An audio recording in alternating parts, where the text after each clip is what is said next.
अरे, इसी क्षण कार्य आरंभ करना आवश्यक ना है। कुछ खा तो लो। ना ना, अभी बिल्कुल भूख ना है। और हाँ भगवान, तुम्हें चिंता करने की आवश्यकता नहीं है। आज मैं किसी को भी 2 शब्द कहने का अवसर नहीं दूंगा।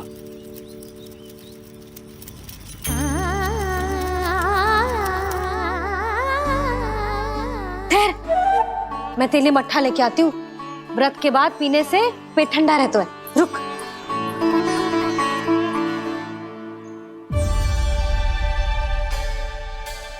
भक्तों ने अभी तक व्रत नहीं तोड़ा है, मैं कैसे तोड़ लूं? भूख कहाँ से होगी? श्री हरि नाम से पेट तो भर लेते हो। श्री हरि श्री हरि श्री हरि।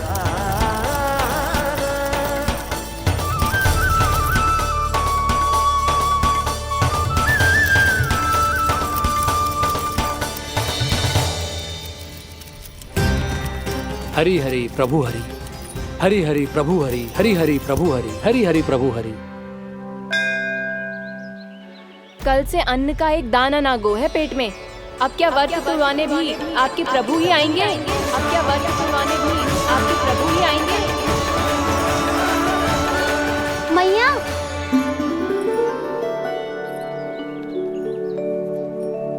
मैया पहले व्रत तोड़ के कच्चू खा तो लो। अभी ना, लौट के आने के बाद। हाँ,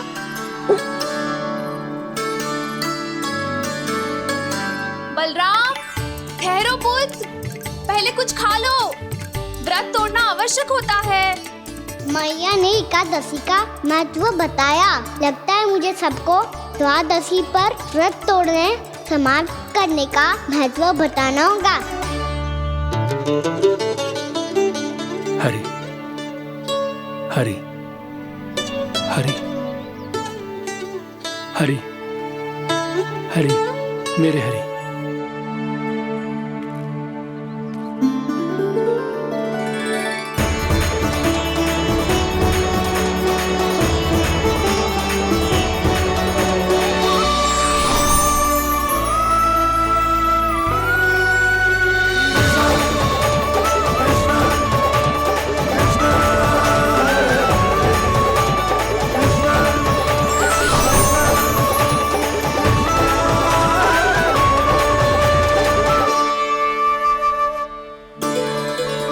अभी अभी तो मैंने बच्चों की माँ को वचन दिया था कि आज किसी को शिकायत करने का अवसर ना दूंगा, और अब मैं प्रभु श्री हरि की कल्पना जसोमती रानी के लल्ला में ही करने लगा। ना ना, ये ठीक ना है।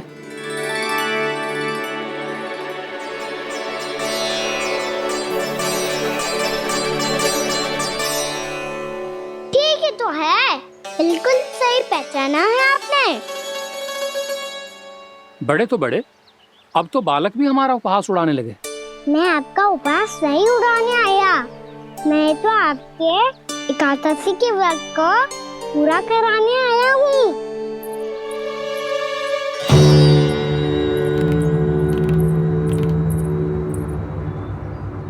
कान्हा,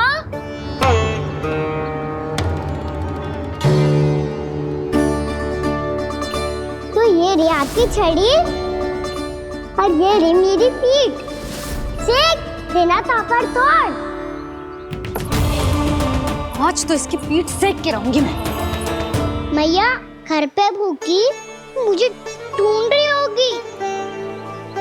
लो, आज द्वादशी के दिन पहले प्रहर में भोजन करके अपना एकादशी का व्रत पूरा करो आप।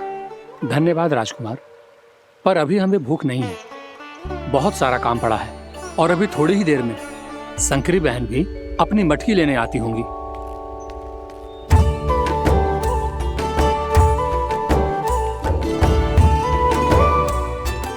पर मैं आपका व्रत पूरा कराए बिना नहीं जा सकता। भला क्यों? भक्त भूखा रहे और भगवान खा ले, ऐसा हो सकता है भला?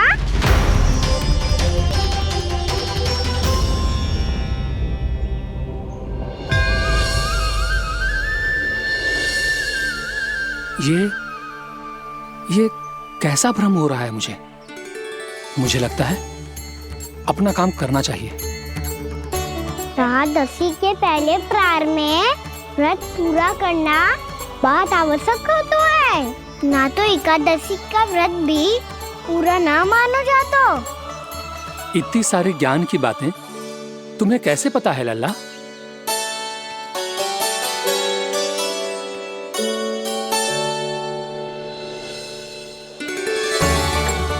जैसे एकादशी की कथा होती है, वैसे द्वादशी की महिमा भी एक बहुत महत्वपूर्ण कथा है।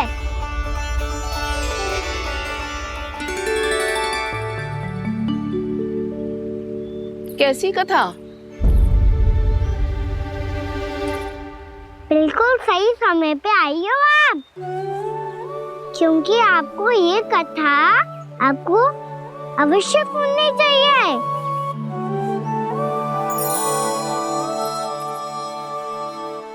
मुझे क्यों? पहले सुन तो लियो, फिर स्वयं ही पता चल जाएगा।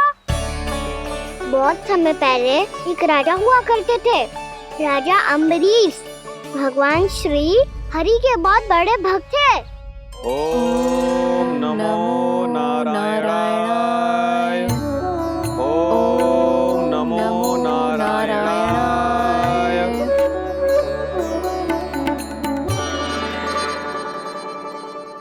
नेक पुण्य के काम करते थे वो। अपनी पत्नी के साथ हरि का नाम जपते रहते थे। उन्होंने 12 माह एकादशी का व्रत करो, निर्जल पास किया, और जब उनकी 12वीं एकादशी का व्रत द्वादशी के दिन तोड़ने का समय हुआ, तभी महर्षि दुर्वासा अपनी 100 शिष्यों के साथ उनके महल में पधारे।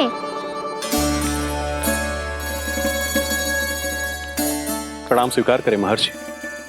आप जैसे महान ऋषि मेरे राज्यसभा में आए, वो भी ऐसे अवसर पर जब मैं और मेरी पत्नी निरंतर 12 एकादशियों के बाद अंतिम एकादशी का व्रत तोड़ेंगे। इससे बड़े सौभाग्य की क्या बात हो सकती है हमारे लिए। आज आपके साथ साथ मेरा और मेरे शिष्यों का एकादशी व्रत भी पूरा होगा। संभव है प्रभु की इच्छा यही हो कि हम सब अपना व्रत एक साथ तोड़ें। ये तो अत्यधिक प्रसन्नता की बात है महर्षि। तो फिर ठीक है, हम सब यात्रा से थके हैं। व्रत तोड़ने से पहले हम स्नान करना चाहते हैं। जैसी आपकी इच्छा महर्षि। जब तक आप लोग लौटेंगे तब तक आपके सारे प्रबंध यहाँ हो चुके होंगे।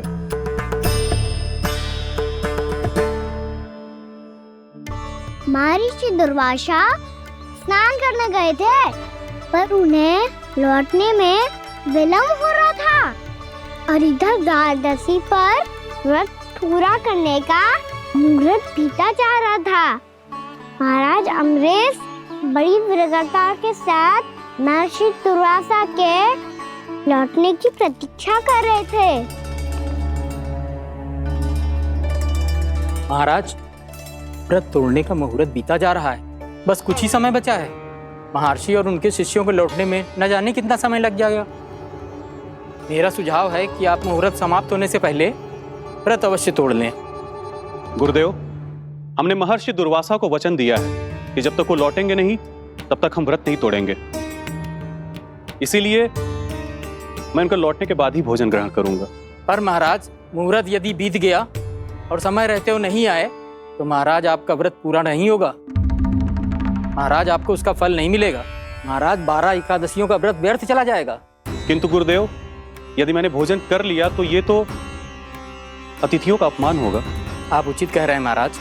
भोजन के लिए उनकी प्रतीक्षा अवश्य कीजिए महाराज। पर मुहूर्त रहते हुए एक तुलसी का पत्ता और जल ग्रहण कर लीजिए।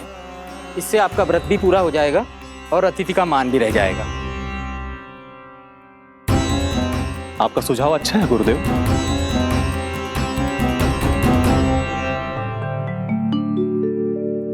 जैसे ही महाराज ने तुलसी का पत्ता खाया,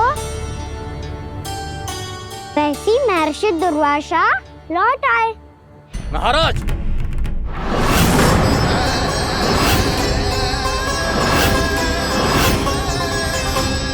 महाराज को उपास तोड़ते देखते बहुत क्रोधित हो गए।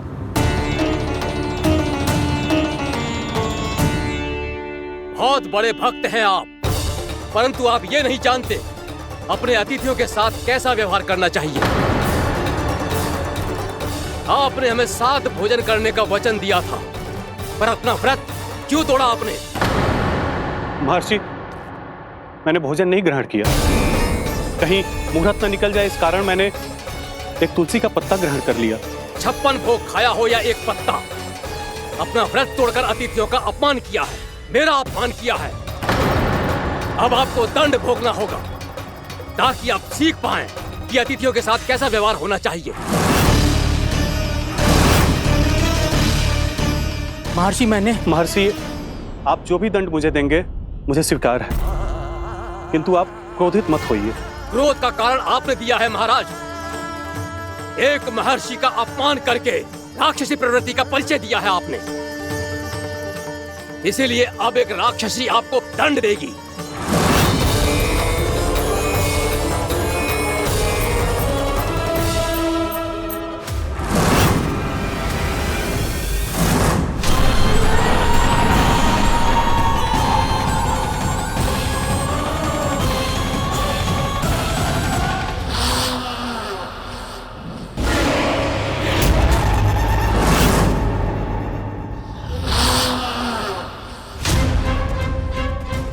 हे प्रभु, यदि मैंने सच में महर्षि का अपमान करने की भूल की हो तो मैं उसका परिणाम भोगने के लिए प्रस्तुत हूं।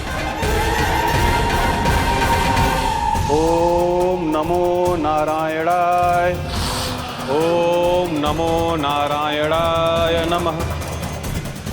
महर्षि दुर्वासा को यह आभास ही नहीं था कि महाराज अम्बरीश ने उनका अपमान नहीं किया था, फिर भी उसे अपमान मान के वो श्री नारायण के भक्त पे संदेह कर रहे थे। मैंने भी तो भोला राम की भक्ति पे संदेह किया था।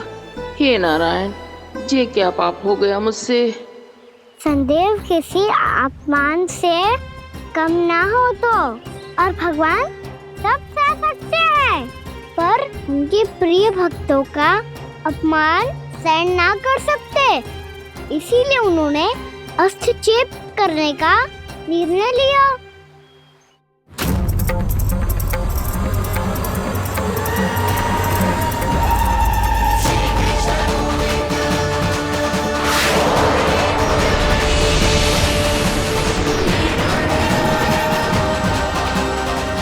ओम नमो नारायणाय।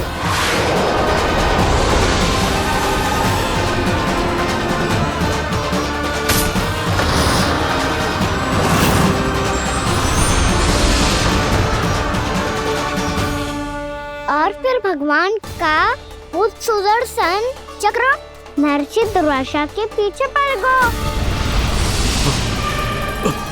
ये चक्र तो मेरी ओर बढ़ रहा है। ओम नमो नारायणाय। ये कैसे संभव हो सकता है? कोई रोको इसे, कोई रोको इसे।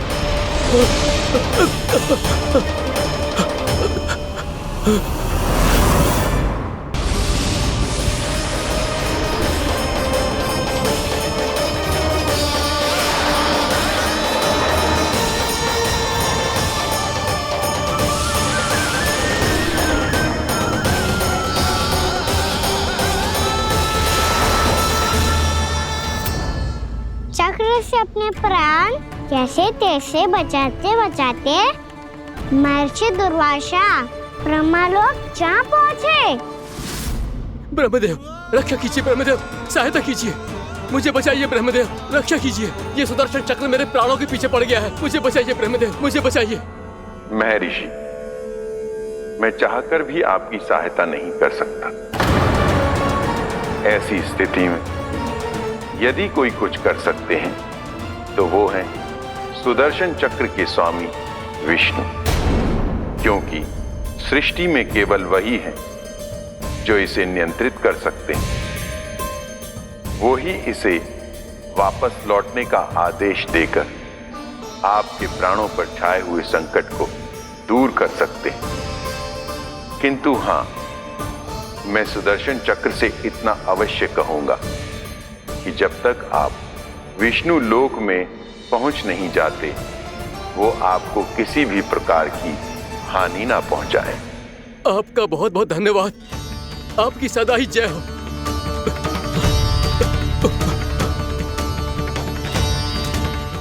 फिर क्या था? भागते भागते महर्षि दुर्वासा सीधे भगवान श्री हरि के शरण में बैकुंठ पहुंच गए।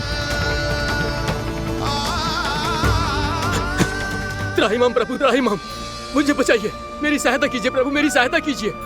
मैं आपके इस चक्र और ऊर्जा से नहीं भाग सकता प्रभु। कृपया करके अपने सुदर्शन को रोकिए, इसे वापस लीजिए प्रभु।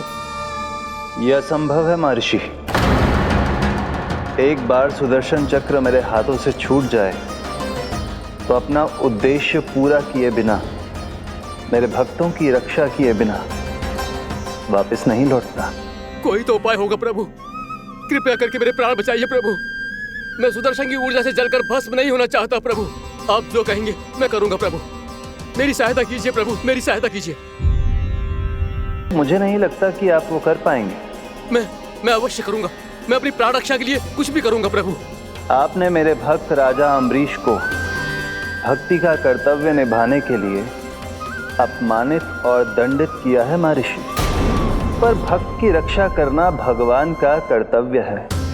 इसलिए यदि आप भक्त राजा अम्बरीश के पास जाकर क्षमा याचना करें और यदि वो आपको क्षमा कर दे, तो ही ये चक्र आपके प्राण लिए बिना लौट सकता है। अन्यथा आप तो जानते हैं महर्षि, मेरे भक्त का अपमान मेरा अपमान। भक्त का अपमान भगवान के अपमान से कम ना हो तो है। महर्षि दुर्वासा को भी ये बात समझ आई और फिर उन्होंने महाराज अम्बरीश से क्षमा याचना की। महाराज महाराज महाराज महाराज महाराज, मुझे क्षमा करें महाराज, मुझसे बहुत बड़ी भूल हो गई महाराज, मुझसे बहुत बड़ी भूल हो गई महाराज। महर्षि, आप हमारे चरण छुए ये उचित नहीं। महाराज, महाराज अम्बरीश, आप नारायण के सच्चे भक्त हैं। मैंने आपको अपमानित किया, दंडित करने का प्रयास किया महाराज। इस अपराध के लिए मुझे क्षमा कीजिए महाराज, और इस सुदर्शन चक्र से मेरे प्राण बचाइए महाराज।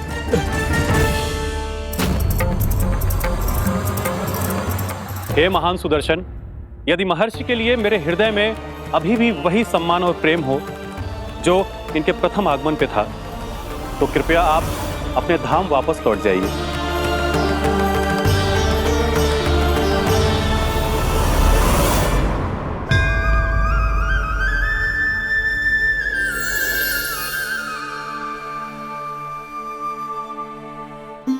आपका बहुत बहुत धन्यवाद महाराज अम्बरीश।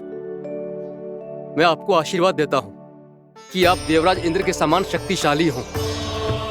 आपकी कीर्ति का पताका दसों दिशाओं में फहराए। मेरी बस एक ही इच्छा है महर्षि, कि मैं आपके साथ अपना उपवास तोड़ सकूं। अवश्य महाराज, हम सब भोजन आपके साथ करेंगे और अपने आप को नारायण की सेवा में अर्पित करके व्रत को पूरा करेंगे, क्योंकि आज जो यहाँ हुआ है उससे सिद्ध हो चुका है कि एकादशी व्रत का फल द्वादशी की सुबह भोजन करने से ही प्राप्त होता है। इस कथा से हमें पता चलता है कि सभी को द्वादशी के सुबह भर पेट भोजन करके एकादशी का व्रत पूरा करना चाहिए। और दूसरी बात, भगवान की सच्ची भक्ति अपमान कभी ना करना चाहिए। उनके साथ सदैव प्रेम से व्यवहार करना चाहिए। यही भगवान को सबसे अधिक प्रिय है। भैया भोलाराम, मैंने भी श्री हरि पे तुम्हारे विश्वास का उपहास उड़ाया था, मुझे क्षमा कर दो। ना ना, आप क्षमा मांगकर मुझे लज्जित मत करो। आप तो मेरी बहन जैसी हैं। जब महर्षि दुर्वासा जैसे महान ऋषि को भी प्रभु के भक्त से क्षमा मांगनी पड़ी, तो मैं तो बहुत ही तुच्छ हूँ। मुझे आपकी किसी भी बात का बुरा ना लगा। पर पता है,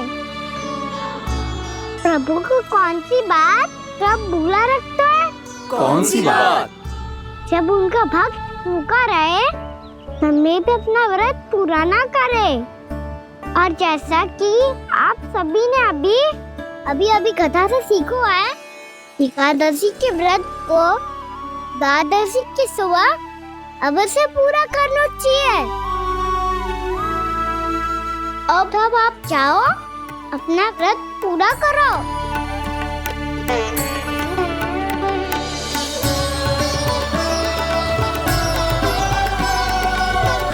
मैं आपके लिए जल लेके आती हूँ।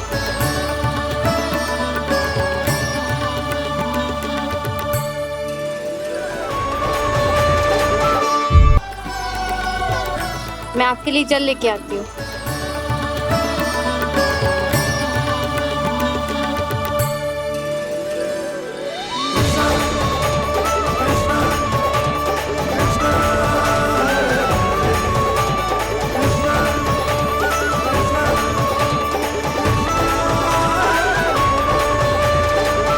लो खाओ।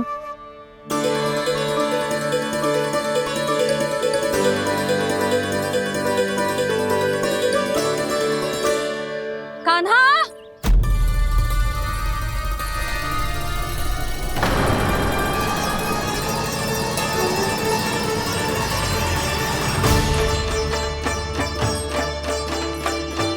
बोलो काका, सिगरेट छुपा लो मुझे, मैया आ रही है, बहुत क्रोध में लगती है।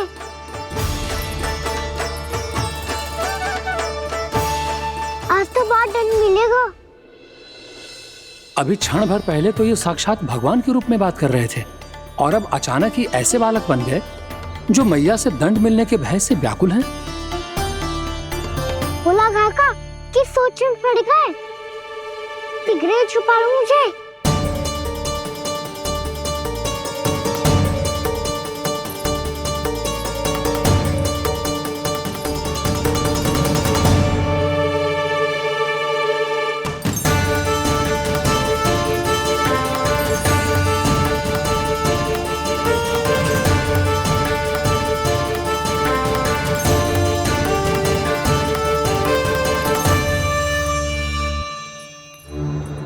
बोला ना जी, कान्हा को देखो है क्या? मैंने तो अपने प्रभु को देखा है। मैं अपने लल्ला को ढूंढ रही हूँ, उसे देखो है आपने? वही तो मैं भी कह रहा हूँ जसोदा रानी, मैंने सिर्फ और सिर्फ अपने प्रभु को देखा है। ये तो अब भी अपनी भक्ति में ही खोया हुआ है, इससे पूछ के कछु लाभ ना है, मुझे ही ढूंढना पड़ेगा।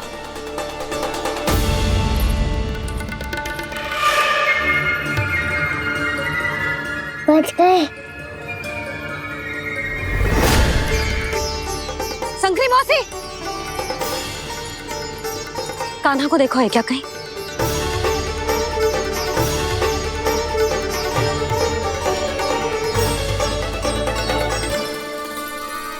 बोला काका, मुझे सिगरेट निकालो ना यहाँ से, भैया फिर से इधर ही आ रही है। सब कहते थे श्री हरि मेरे घर ना आ सकते। देखो आज प्रभु आ गए, उन्होंने अपने हाथ से मेरा व्रत पूरा कराया। हाँ आते हैं और आगे भी आएंगे हमारे श्री हरि हमसे मिलने, और आके मोक्ष देंगे, है ना?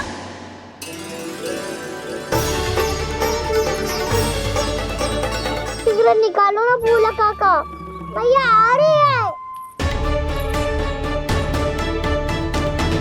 मैं ना निकालूं? क्यों? मेरा अर्थ है मैं निकालूंगा, अवश्य निकालूंगा, पर तब तक नहीं निकालूंगा जब तक आप मेरी सारी बातें मान नहीं लेते हैं। कौन सी बात? प्रभु मुझे मोक्ष प्रदान कर दीजिए प्रभु।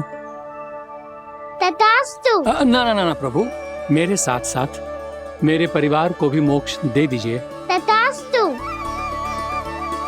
अब तो निकाल दो, मैया देख लेंगी। ना प्रभु, मेरे परिवार के साथ मुझसे जुड़ी हुई हर वस्तु, जीव जंतु, प्राणी, गाय बैल भैंस, सभी को मोक्ष प्रदान कर दीजिए प्रभु। तथास्तु। प्रभु आप सच में अद्भुत हैं। मैंने जो मांगा आपने बिना सोचे समझे सब प्रदान किया। मैं ही अपनी मांगे बढ़ाता रहा। प्रभु, प्रभु मुझे क्षमा कर दीजिए। प्रभु मुझे क्षमा कर दीजिए।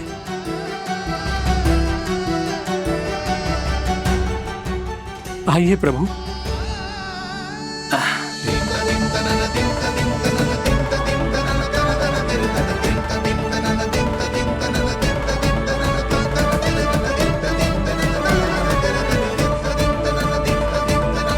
प्रभु, आप तो प्रभु हो, हरि हो, भगवान हो। आप चाहते तो इस मटके से स्वयं निकलकर बाहर आ सकते थे, फिर मेरी आपने हर इच्छा क्यों पूरी की? क्योंकि मेरे भक्त की इच्छा पूरी करने में मुझे भी प्रसन्नता मिलती है। ना तो मैं अपने भक्तों का अपमान सह सकता हूँ और ना ही उनकी इच्छा अधूरी रहने दे सकता हूँ।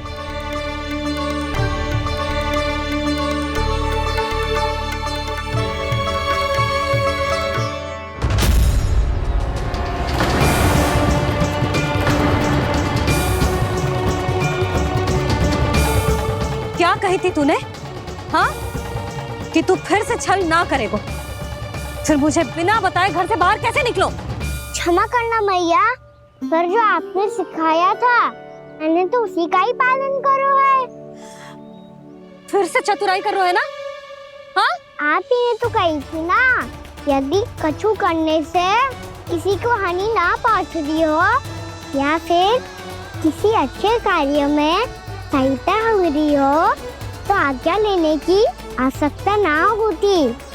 यदि तेरे कछु करने से किसी और की कोई हानि ना हो रही हो या किसी के अच्छे कार्य में सहायता हो रही हो तो मुझसे आज्ञा लेने की आवश्यकता ना है। तो किस अच्छे कार्य के लिए आया है यहाँ? एकादशी की सुबह एकादशी का व्रत खोल के भोजन करा जाता है। ये बात ना तो भोला काका को पता थी, ना शंकरी मासी को और ना ही किसी और को। और तुझे पता थी? हाँ, मेरी मैया ने बहुत अच्छे से सिखाया है मुझे। जैसे कल तूने एकादशी कथा सुनाई थी ना, आज वैसे ही तेरे लल्ला ने सबको द्वादशी कथा सुनाई है। सच्ची यशोदा रानी जी, इसने तो हमारी आंखें ही खोल दी। और भाभी, सच तो ये है कि मुझे भी ना पता था कि ये इतना बड़ा ज्ञानी है और इतना अधिक समझदार।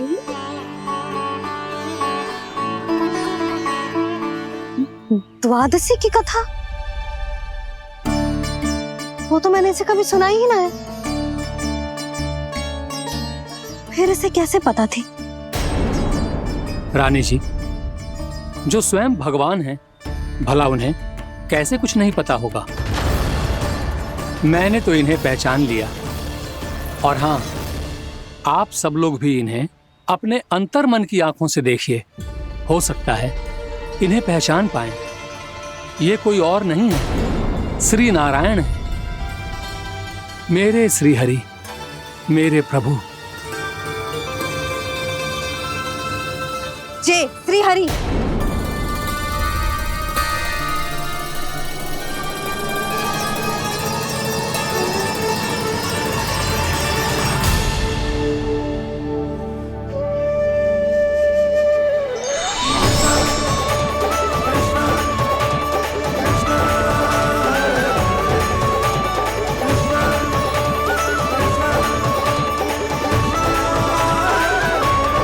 ये क्या कर दिया भोला?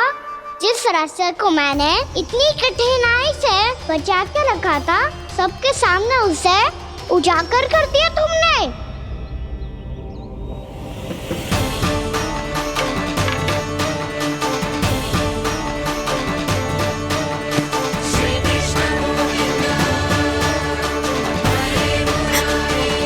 नारायण, नारायण, श्री नारायण।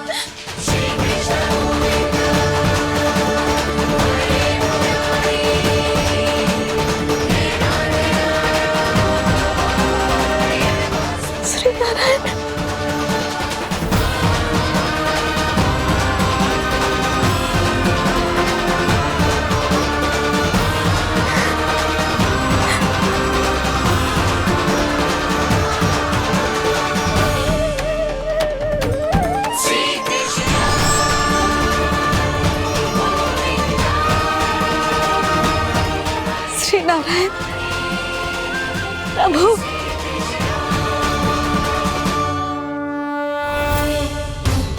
जिस रास्ते को इतने यत्न से संभाल के रखा था, आज वो सबके सामने खुल गया। और तो और मेरा भेद मैया को भी पता चल गया। बाबा सब कहते रहे पर मैंने एक न मानी। सबने कही थी कि आप भगवान हैं, पर मैं मूर्ख आपको पहचान ही ना पाई। कितनी अभागी हूं मैं।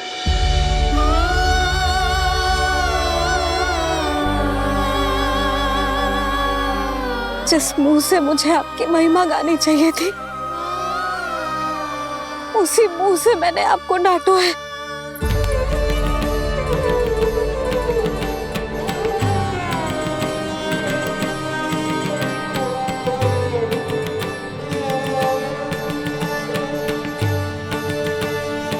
जिन हाथों से मुझे आपके चरण छूने चाहिए थे, उन हाथों से मैंने आपके कान पकड़े।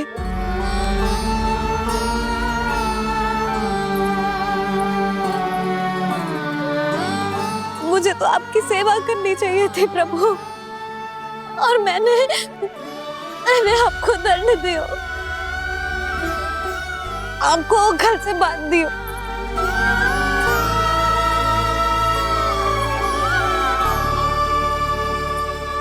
बावली हो गई थी प्रभु। अपने श्री नारायण को, अपने प्रभु को एक साधारण सा बालक समझ लियो मैंने। मैं आपके लिए भगवान नहीं हूँ मैया, साधारण बालक ही हूँ, बस आपका लल्ला। बुद्धि भ्रष्ट हो गई थी, भूल पर भूल करती चली गई। आज भी आपके पीछे पीछे छड़ी लेकर दौड़ी चली आई।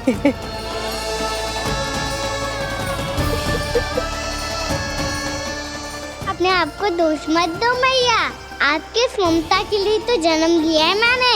हमारा से मन बदलने मत दो। मेरे लिए वही पुरानी मैया बनी रहो आप, और मुझे रहने दो आपका वही नटखट लल्ला। मुझे क्षमा कर दो प्रभु, मुझे क्षमा कर दो। बाबा ये कैसा अंत हो गया आज? मैया तो मुझे भगवान मानने लगी, पर मैं इसे स्वीकार नहीं कर सकता। अभी नहीं बाबा, इतनी शीघ्र नहीं। आप ऐसे खड़े क्यों बाबा? कुछ ऐसा करो ना कि मैया फिर से मेरे मैया बन जाए। उनकी दृष्टि में भक्ति नहीं, ममता चाहिए मुझे। कान्हा, मेरे सामर्थ्य में हो तो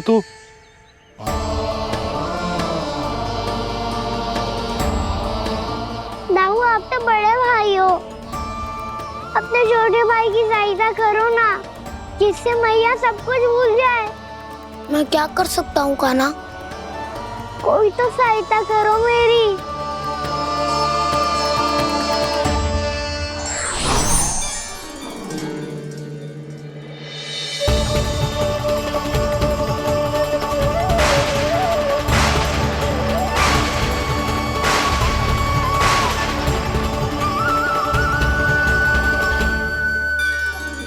अपने आप को संभालिए प्रभु।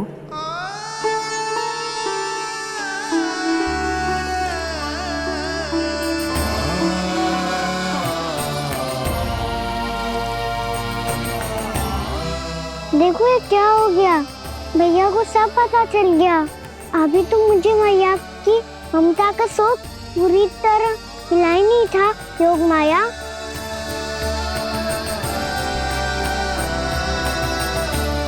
मेरी सहायता करो ना। कितनी अद्भुत है ममता की शक्ति।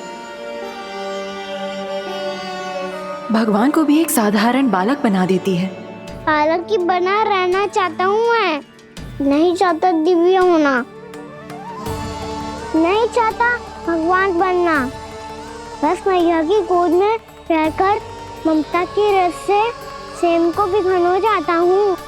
इनकी डांट फटकार का सुख पाना चाहता हूँ। कुछ भी करे योग माया, पर इन सबको भुला दो मेरा सत्य।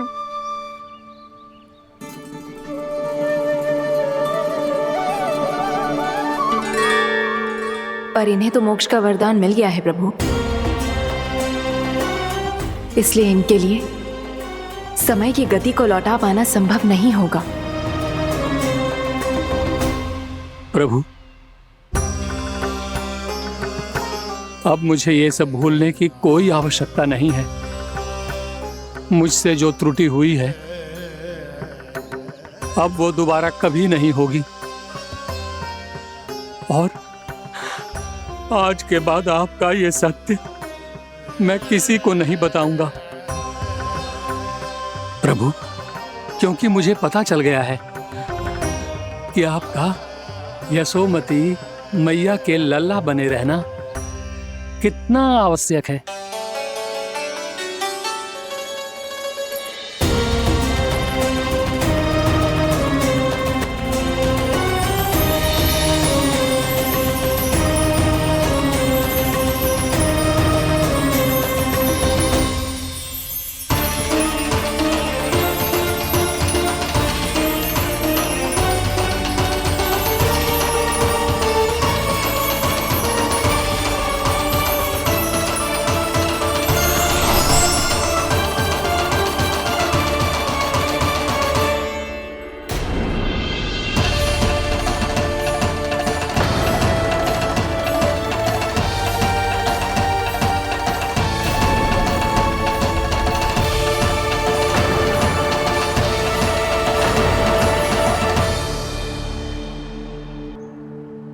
मैया आपकी छड़ी।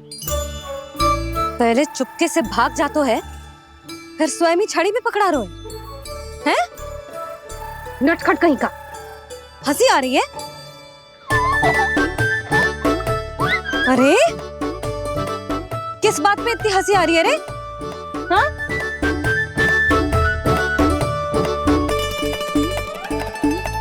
आपकी लीला अद्भुत है प्रभु, और अद्भुत है आपका मैया के प्रति प्रेम। हंसी ना है मैया, ये तो प्रसन्नता है, अपने मैया से मिल जाने की प्रसन्नता। अच्छा, ढूंढ मैं तुझे रही हूँ और तू कह रहे हो कि मैं मिल गई तुझे। तू घर चल लल्ला, अच्छे से पिटाई करूंगी तेरी।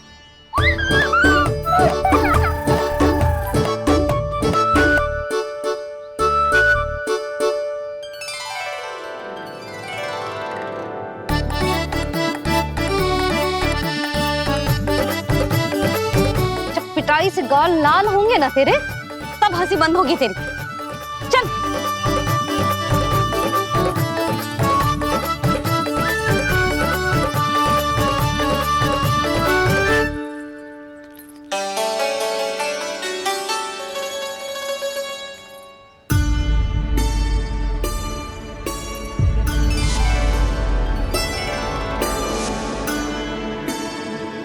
लगता है भैया की और चतन स्मृति वापस आ रही है।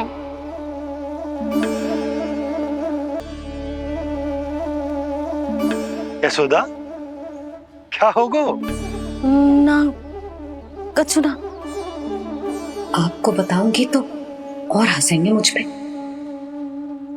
बोल दो, मैं उपास ना उड़ाऊं, सच्ची। देखो देखो इसे कैसे हंस रहा है।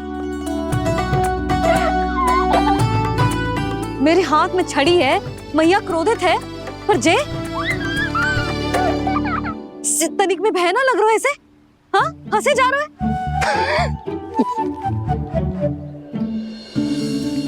दोनों बाबा लल्ला एक जैसे हो। चल तू, चल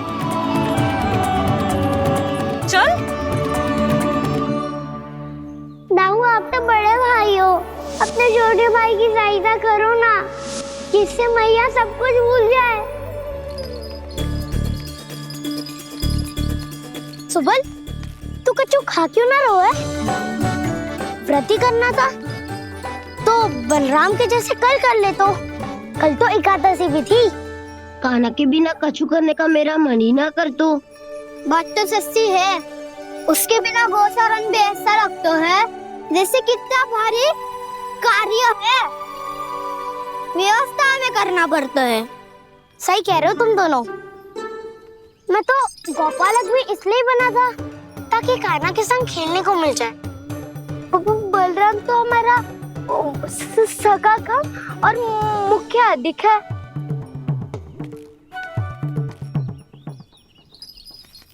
रुक जाओ, तुम सब कुछ देर विश्राम कर सकते हो।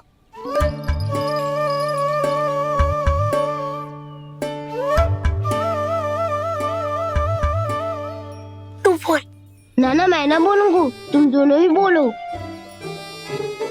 और तुम सबका सखा पहले हूँ और टोली का मुखिया बाद में, इसलिए घबराने की आवश्यकता नहीं है। जो भी बात है बिना हिचक बता सकते हो मुझे।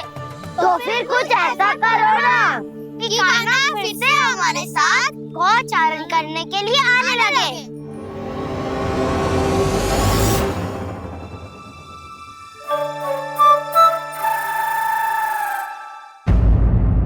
मेरी बात सुनो, मैं दाऊ तुम्हारा। वो जो भी था तो गोवन से ही ना। तुमसे उसकी हत्या हुई है और तुम्हें इसका प्रायश्चित करना ही चाहिए। पर कैसे करूं? मैं तो चलते चलते थक गया। इतने कंकर पत्थर सूख रहे हो या? वैसे तो मैं चलते चलते एक बार मथुरा पहुंच गया था, पर आज ये धूप के कारण पत्थर अभी तक तप रहे हैं। मेरे तो पाँव ही जल गए। सच्ची, यहाँ से निकलूं तो गंगा नहा लूं। गारो सब पोपिया भी वही कहती है कान्हा। हाँ दाऊ मैया भी कहती है, तू बड़ा हो जाए तो मैं गंगा नहा लूं, तू चरण व्रत कब करे तो मैं गंगा नहा लूं, अच्छे से भोजन करना आरंभ कर दे तो मैं गंगा नहा लूं। हाँ, माँ भी बात बात पर ऐसा ही कहती है। और जब मैंने इसका कारण पूछा तो उन्होंने बताया कि गंगा में स्नान करने से सारे पाप धुल जाते हैं।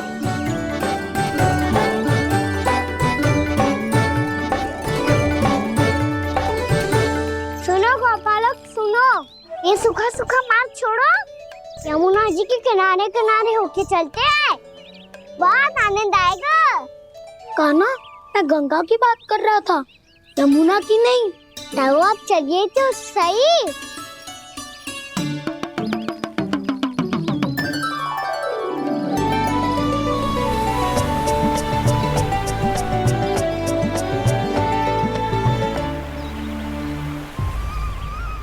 तुम मुस्कुरा क्यों रहे हो? कौन सी योजना बन रही है तुम्हारे मस्तिष्क में? और हम यमुना की ओर क्यों जा रहे हैं? इतनी कोमल और ठंडी है यहाँ की भूमि। कान्हा, बहुत बढ़िया मार्ग चुना है तूने। पिछले मार्ग पे चलते रहते तो घर पहुँचने से पहले ही प्राण निकल जाते हमारे। यही तो यमुना जी का चमत्कार है सखाओ। अब समझा कि तुमने ये वाला मार्ग क्यों चुना था। पर कान्हा, गंगा स्नान की समस्या का समाधान कैसे निकालोगे तुम? उसमें तो यमुना जी भी सहायता नहीं कर पाएंगी। क्या पता कर ही दे।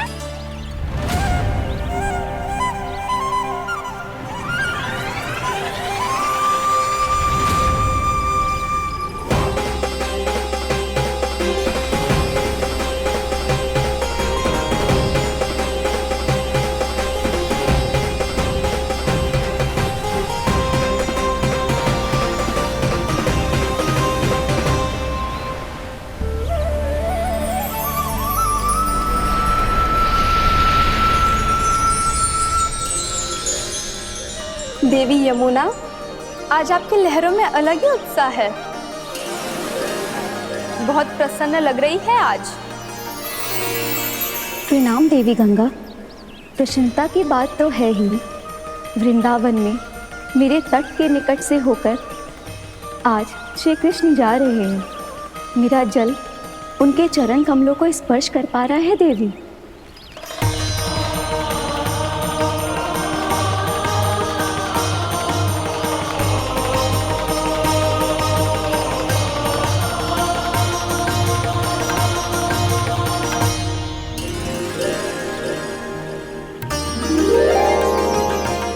बस यही सोच सोचकर मेरा एक एक खून हर्षित हो रहा है देवी। आप कितने सौभाग्यशाली है देवी। प्रभु विष्णु के अवतार श्री कृष्ण के चरण कमलों का स्पर्श, उनका वंदन कर सकती है आप, उनकी लीलाएं देख सकती है, नित्य ही उनके दर्शनों का पुण्य प्रताप प्राप्त कर सकती है। किसी तरह आपके जैसा सौभाग्य मुझे मिल पाता तो धन्य हो जाती मैं। तथास्तु। किसी इच्छा पूरी करने का वरदान दे रहे हो क्या ना? चिंता मत करो दाऊ, अब गंगा जी वृंदावन पधारने वाली है। पर ये कैसे संभव है? यदि श्री कृष्ण चाहें तो सब कुछ संभव है देवी। तो फिर मैं उस क्षण की प्रतीक्षा करूंगी जब प्रभु के दर्शन मुझे भी प्राप्त होंगे। अब हर क्षण मेरे अधरों पर एक ही प्रार्थना होगी कि वो क्षण शीघ्र आए।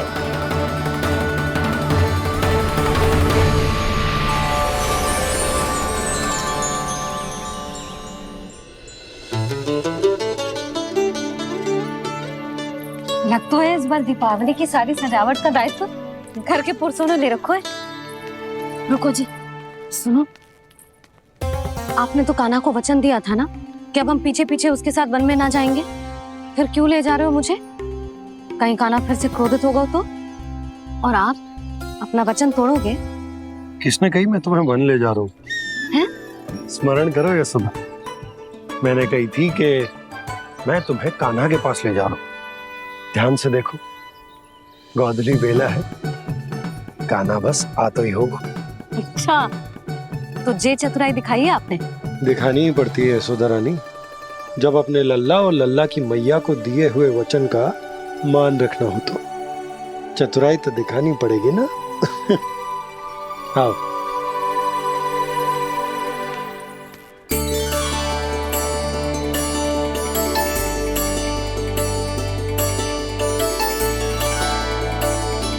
तो अपने अपने पतियों को काम सौंप कर सब यहाँ आ गई है। इसी को तो ममता कहते हैं नंद जी। दीपावली जैसे त्योहार की व्यवस्था छोड़कर सब अपने लल्ला की प्रतीक्षा में हैं। जे आगे सारे बालक। मैया,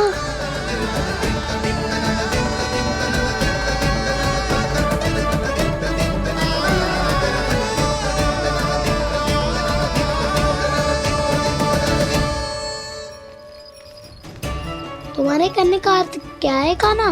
कि गंगा जी आ चले आएंगी? पर ये तो असंभव है। तुम कोई महादेव शिव तो ना हो तो गंगा जी को वृंदावन में उतार लोगे? पर अलग भी तो नहीं है। मैं और वो, हम दोनों एक ही हैं।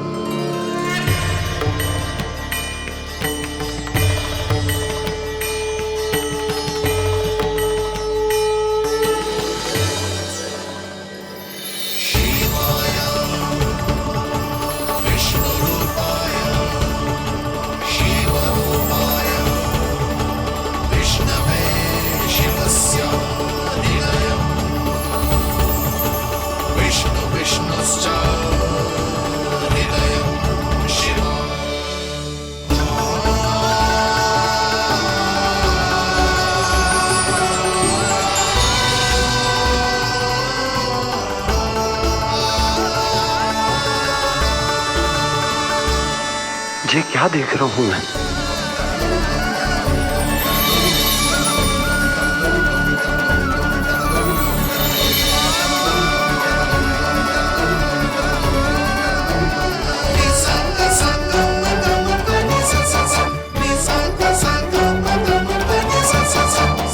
देखो तो, श्री नारायण के जैसे सच धज के गया था और कैसे भभूत में लिपट के भोलेनाथ के जैसे बन के लौटो है।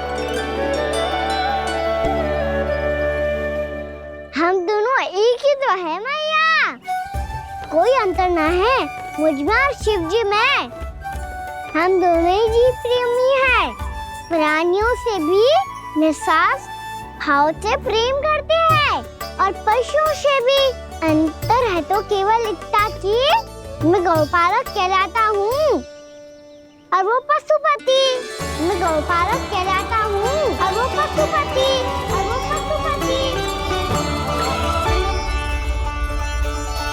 वन में पहला दिन कैसा गया कान्हा? अपने हाथ से माखन बनाकर उज्जवल से भिजवाया था। इसने दिया कि नहीं तुझे? और मैंने शिदामा के हाथ तेरे लिए गुड़ वाला दही भेजा था, तूने खायो कि ना? मैं तो कोई देख ही ना रहा। सच्ची सच्ची बता काना, तेरे दाऊ ने तेरा ध्यान रखा कि ना? कोई हमसे भी तो पूछ लो, भी तो कोई ध्यान ही ना दे रहे है। अरे अपने अपने लल्ला को देखो, मेरे काना के पीछे पड़ी है सबकी सब। गैयाओं ने ज्यादा परेशान तो ना किया ना? और वन में भय तो ना लगो? कान्हा भोजन समय पे करो था कि भूल गया था? हाँ, मैंने आप सबके भेजे पकवान भी खाए और आप सबको बात स्मरण करो, इसीलिए तो आप सबके लिए वन से कछु लाया हूँ मैं।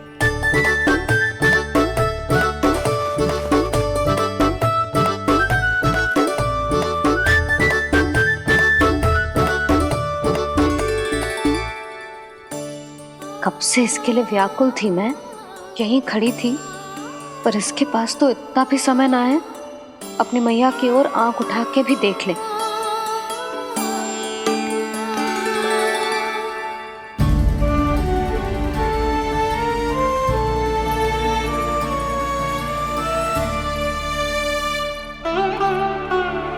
क्या हो वो? इतनी देर तक इसकी प्रतीक्षा की और अब आयो है तो क्रोधित होकर जा रही है।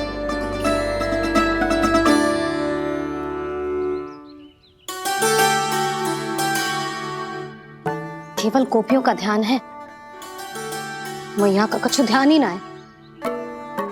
बस मैं ही मूर्ख हूं, पूरा दिन इसको स्मरण करती रही, भूखी प्यासी इसकी चिंता करती रही, और जे गोपियों के लिए फूल लायो है और अपनी मैया के लिए कछु न।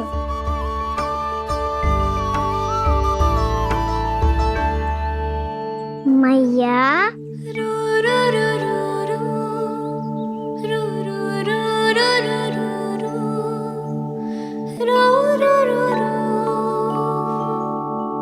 अरे वाह, मेरे स्वागत से तो पूरा वृंदावन सजा दिया आपने। अधिक प्रसन्न होने की आवश्यकता ना है। वृंदावन तेरे लौटने की प्रसन्नता में ना, राम जी के अयोध्या लौटने की प्रसन्नता में सज रहा है। दीपावली है कल।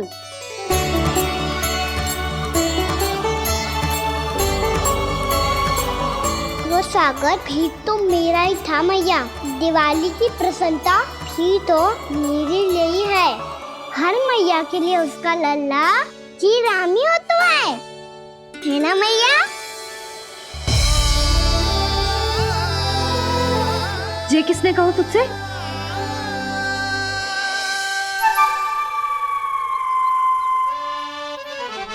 नाना, मैंने कछु ना बोला इसे।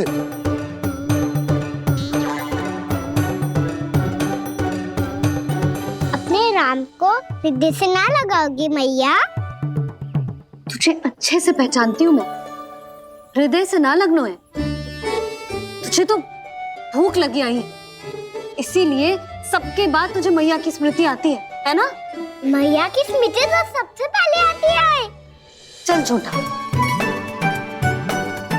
ना मैया, मैं सच्ची बोल रहा हूँ। मैं भले ही वन में था, पर मेरा मन तो आपके पास ही था। इसीलिए तो सबसे विशेष फूल लाई हूँ मैं आपके लिए।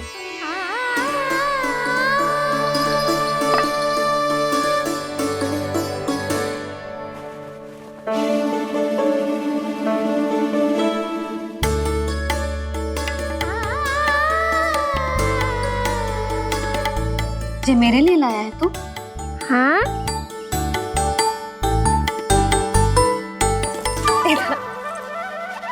यशोमती मैया के नंद लाला, यशोमती मैया के नंद लाला, यशोमती मैया के नंद लाला, नंद लाला।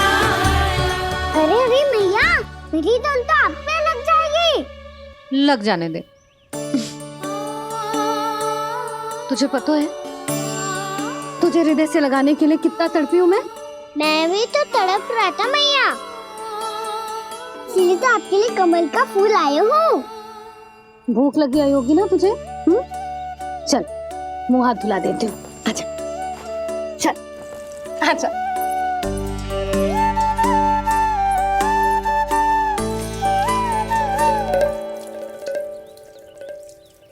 अच्छा एक बात बता लल्ला, तूने कमल के फूल को विशेष क्यों कहा?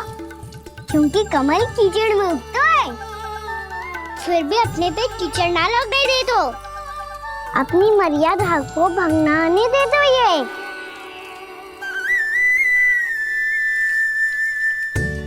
ये देखो मैया, जल इस पे ना ठहर पा तो इससे तो यही सिद्ध होता है ना कि संसार में लिपना तो अनाथक बना रहता है।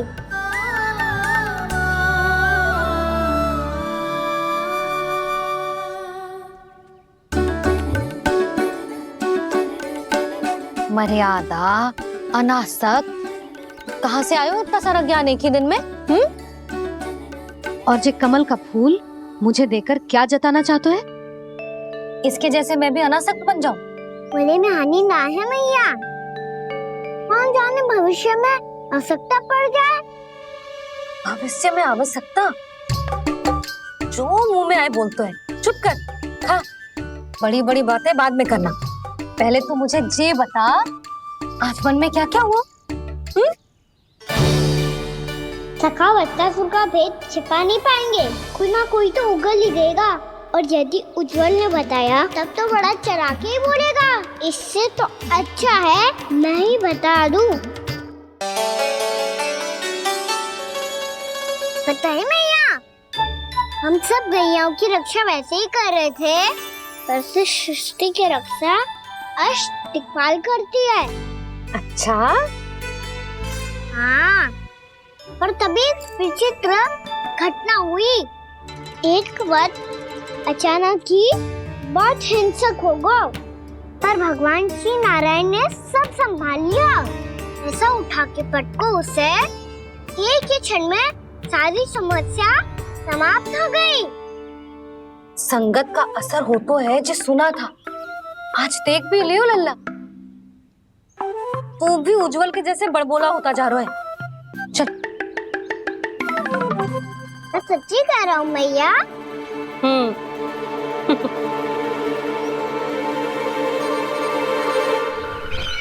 हम सभी गुप्तचरों ने अपनी आंखों से देखा है महाराज, एक ही बार में वत्सासुर के प्राण चले गए। ये वत्सासुर का अंत नहीं,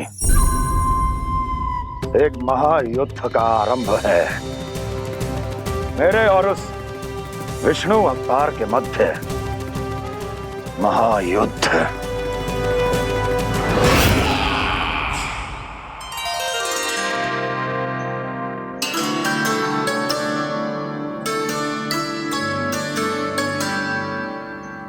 फिर जैसे ही उस वत्स को हिंसा करते देखो, नारायण ने ठान लियो किसी गोपालक को कोई हानि न पहुंचाने दूंगा। फिर उन्होंने उसे चुनौती दी। अब बस कर लल्ला, जब से आयो है ना तब से कई बार सुना चुका है। मैं रंगोली समाप्त कर लूं, फिर लक्ष्मी जी की पगचिन बनाने में मेरी सहायता करियो।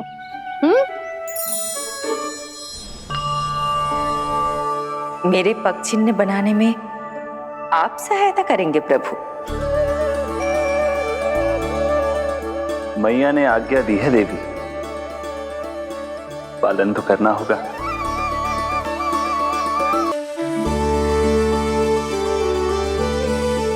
अभी पक्षी क्यों बना रहे हो मैया? लक्ष्मी जी तो अभी आई ना है। दीपावली के दिन वो आए, इसीलिए तो उनके स्वागत के लिए जो पगचिन बनाया जाता है लल्ला। पर दिवाली के दिन तो राम जी आए थे, तो फिर हम लक्ष्मी जी के पगचिन क्यों बनाते हैं मैया? तो राम जी के साथ वनवास से कौन लौटा था? लक्ष्मण जी और सीता जी। और सीता जी कौन है? वही तो लक्ष्मी जी है लल्ला। जब राम जी अयोध्या लौटे तो वे अपने साथ श्री अर्थात सुख, समृद्धि और संपन्नता लेकर आए। ये पगचिन्ह लक्ष्मी जी के रूप में उसी का प्रतीक है कान्हा। समझ आई?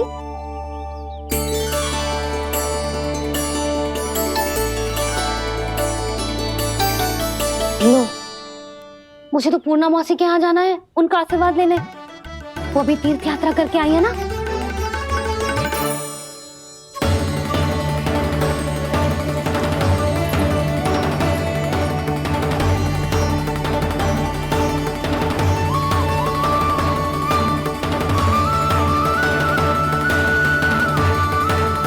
ओम नमो नारायण, ओम नमो नारायण। सबको बुला तो लियो है मैंने, पर मैं प्रवचन में का सुनाऊंगी, कछु समझ ही ना आ रहा है। दीपावली तो कल है दादी, पर आप आज ही क्यों सजा रहे हो? क्योंकि मेरे राम तो आज ही आएंगे मेरे आश्रम में।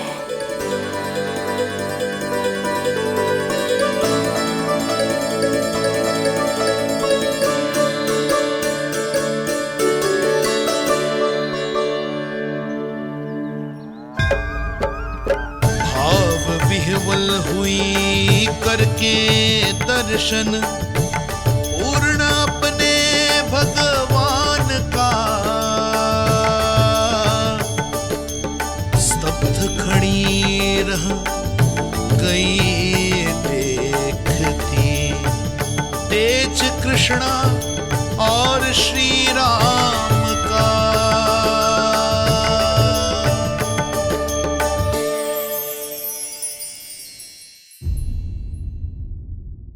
जे पगचिन्ह, मैंने तो बस यही पगचिन्ह बनाए थे, तो जे लक्ष्मी जी के पगचिन्ह भीतर तक कैसे आ गए? किसने करो जे? इसका अर्थ तो ये है ना कि लक्ष्मी जी सच्ची में हमारे घर पधारी हैं। कितना अच्छा होता जी यदि हम यहीं होते, उनका स्वागत करते, उनकी पूजा करते, प्रसाद चढ़ाते और उनकी सेवा का सौभाग्य मिल जाता।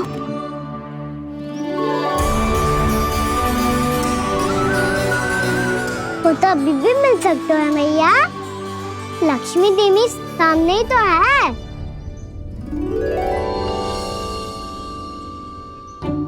कान्हा सही कह रहे हो यशोदा, लक्ष्मी जी का आशीर्वाद हमारे साथ ही है। और वैसे भी जिन पर नारायण की कृपा होती है, लक्ष्मी जी उनके साथ तो होती ही है। पर मैं कैसे संतोष करूं?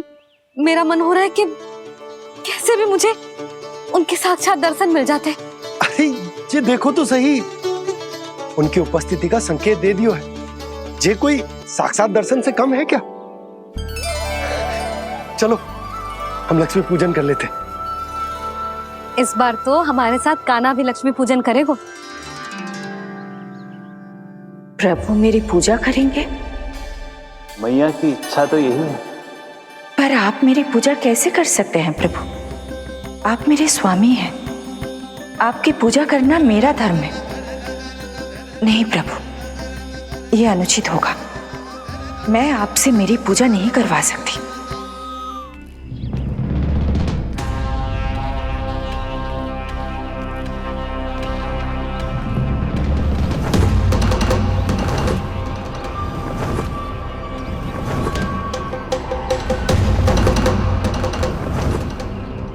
बस करो बकासुर, बहुत हुआ ये लुका छिपी का खेल।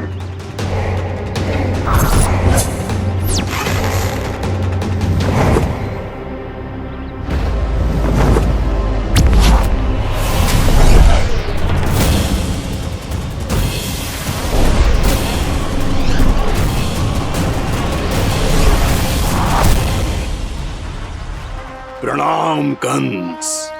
छिपे रहकर दूर से ही प्रणाम करोगे? सामने आओ बकासुर।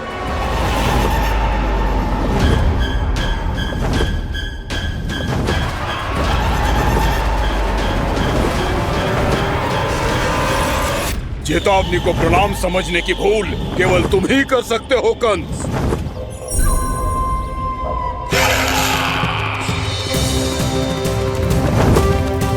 अनगिनत युद्ध करने के बाद भी जिसने पराजय का कड़वा स्वाद न चखा हो, उस अपराजय विजेता का अपमान करने की मूर्खता केवल तुम ही कर सकते हो बकासुर।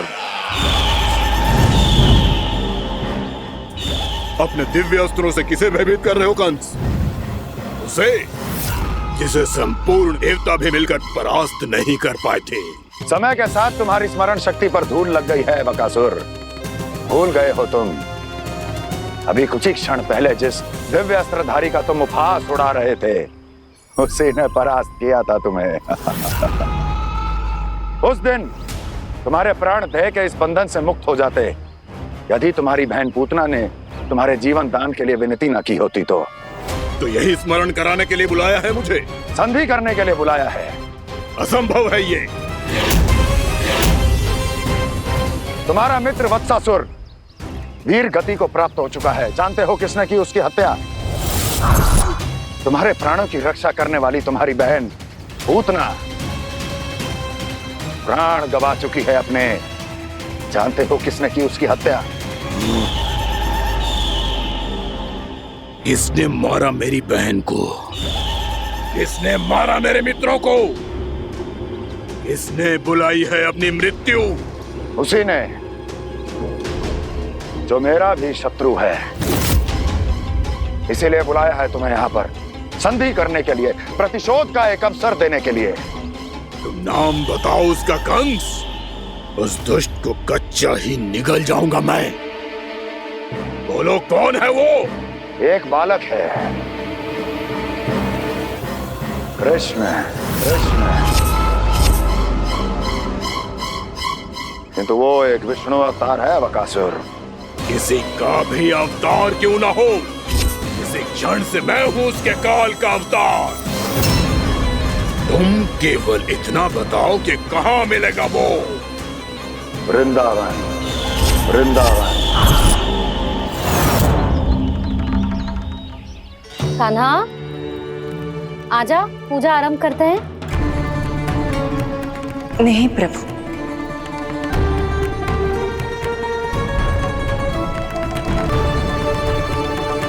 क्या सोच रहे हो लल्ला?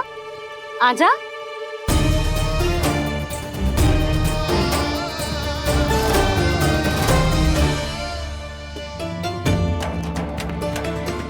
पहले इस राक्षस का सामना करना होगा मुझे, अन्यथा ये शुभ दिन को सबके लिए अशुभ बना देगा।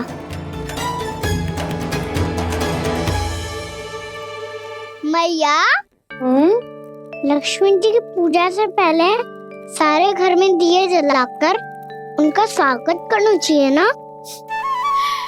कितना सयाना होगा मेरा लल्ला। चलो जी, दिए जलाए। आजा। प्रभु, मैं कुछ नहीं जानती। कोई भी योजना बनाइए, कोई उपाय निकालिए, पर आप मैया को मनाइए। आप मेरी पूजा नहीं कर सकते, ये शोभा नहीं देगा।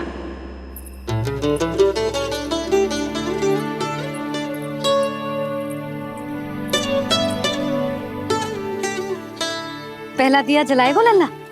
हाँ मैया। ले, ध्यान से लल्ला।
इतनी शीघ्र पहुंच गया यहाँ?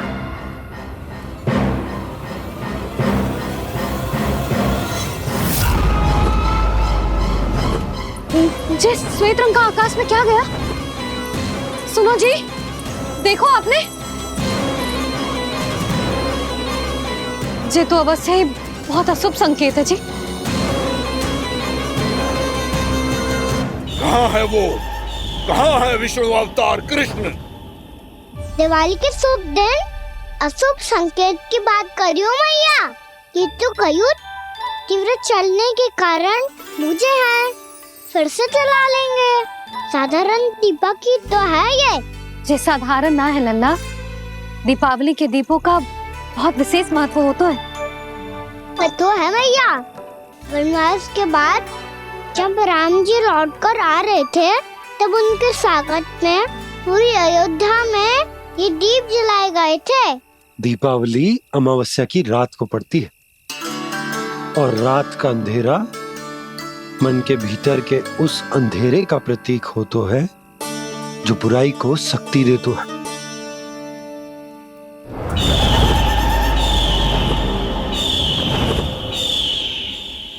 ये दीपक का तेल है ना, जे मन के विकारों का प्रतीक है, और जे बाती प्रतीक है हमारी आत्मा का।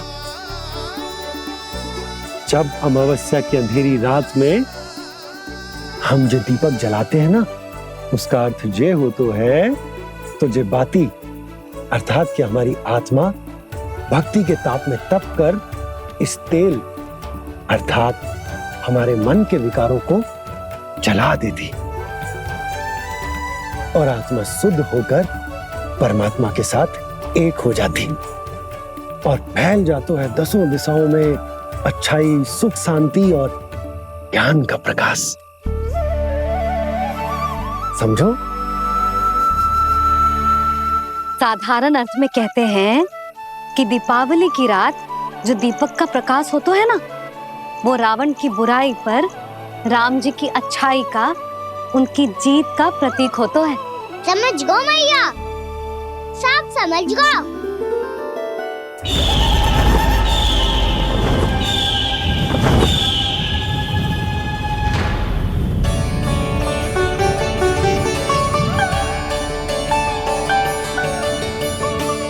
आज हम ये सारे दीपक जलाएंगे बाबा, और इसके प्रकाश के कारण कोई भी विकार, कोई भी बुराई वृंदावन में प्रवेश ना कर पाएगी, वृंदावन में प्रवेश ना कर पाएगी।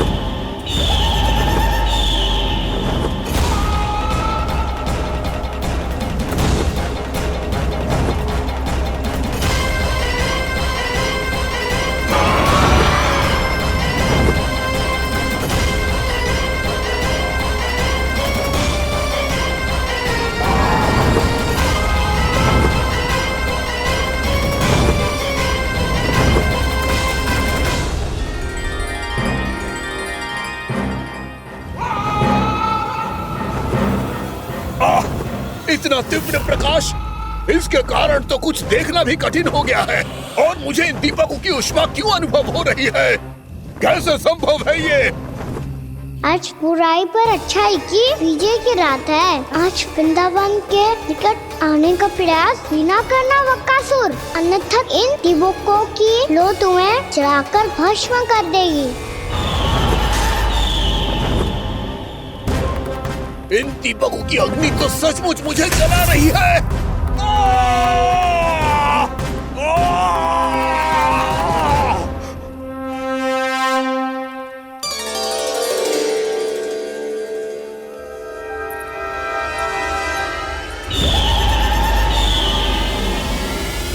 सारे देवता भी मिलकर मुझे नहीं रोक पाए थे। इन नन्हे दीपकों में इतना सामर्थ्य कहां जो मेरे पांव को बांध पाए।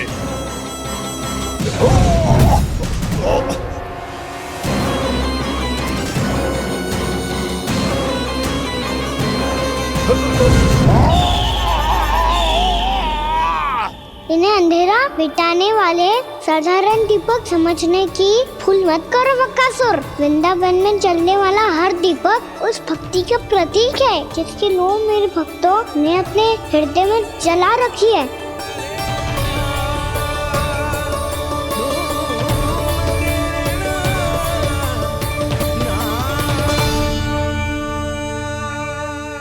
भक्ति की शक्ति के आगे तो रावण को भी हारना पड़ा था बकासुर। फिर तुम्हारा तो अस्तित्व क्या है?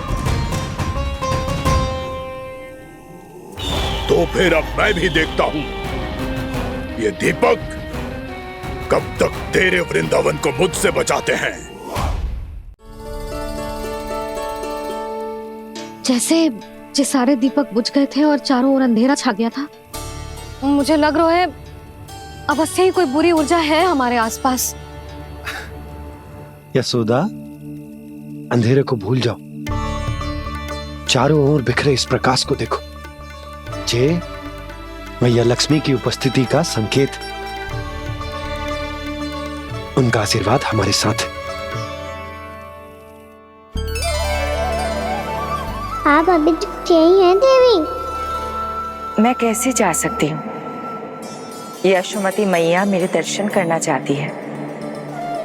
जिनकी इच्छा आप नहीं टाल सकते, उनकी इच्छा का मान मैं ना रखूं, ये तो संभव ही नहीं है। आपने मनाया है ना, स्मरण है ना आपको? मैं आपसे अपनी पूजा नहीं करवा सकती। अब तो दीपक भी जल गए, इससे पहले कि मुहूर्त निकल जाए पूजा आरंभ करते हैं। चल आजा।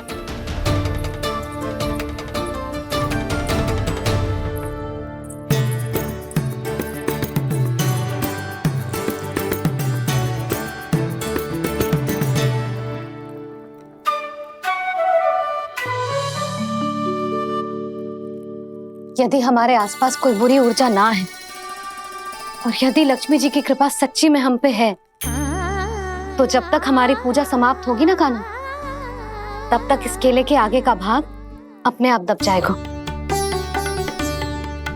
कान्हा, ये भी दीपावली की एक प्रथा है। इससे पता चलता है कि माँ लक्ष्मी की कृपा हम पर बनी हुई है कि ना।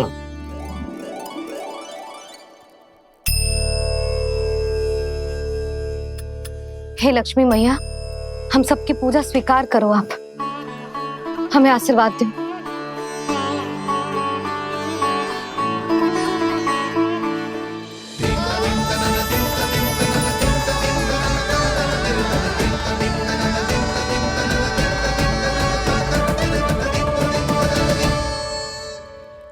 आपने सही कही थी जी, मैया लक्ष्मी का आशीर्वाद हमारे साथ ही है, सच्ची में हमारे साथ यही है।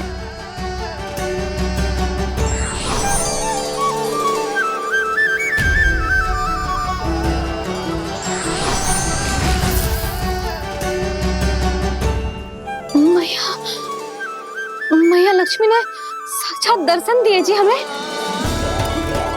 हाय यशोदा, मैया ने हमारी भक्ति स्वीकार कर ली।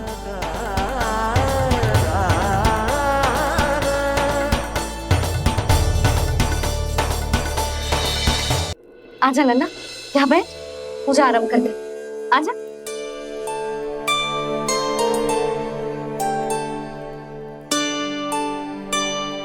प्रभु नहीं, प्रभु क्या कर रहे हैं आप? कोई उपाय निकालिए, मैं आपसे अपनी पूजा नहीं करवा सकती। मैं मानती हूँ कि आप मानव रूप में हैं, पर फिर भी आप हैं तो मेरे स्वामी श्री नारायण के स्वरूप ही। आपसे पूजा करवाकर मैं उल्टी गंगा नहीं बहा सकी। जिन भैया की बात आप नहीं टाल पाए देवी, उनकी आज्ञा का पालन मैं ना करूं, ये कैसा संभव है?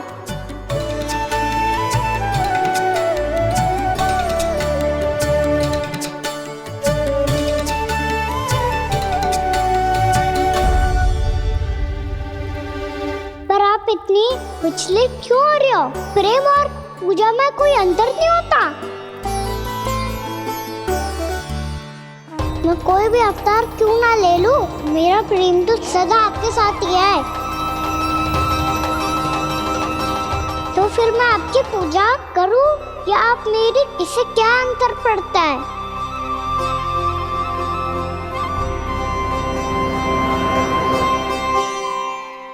तोड़ जगत की परिपाटी और छोड़ पुरुष अभिमान,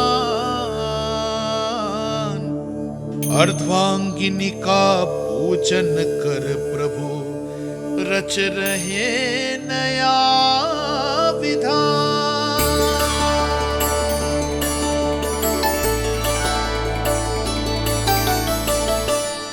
इस अवतार में मुझे आपका साथ कब मिलेगा प्रभु? इधर के राजा भीष्म